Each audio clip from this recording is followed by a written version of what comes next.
Sebastian Fundora, 19-0, 13 knockouts, taking on Carlos Ocampo, 34-1, 22 knockouts. The winner of this fight remains the #1 contender for Jermell Charlo's WBC World Title belt. Carlos, you're good. Gabby, we want to go Sebastian. Carlos, you're good.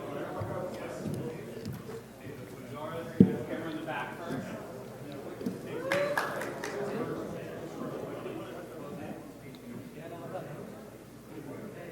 Down here in the front row, in the middle.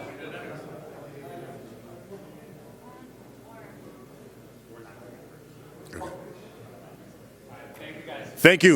And thank you, everybody.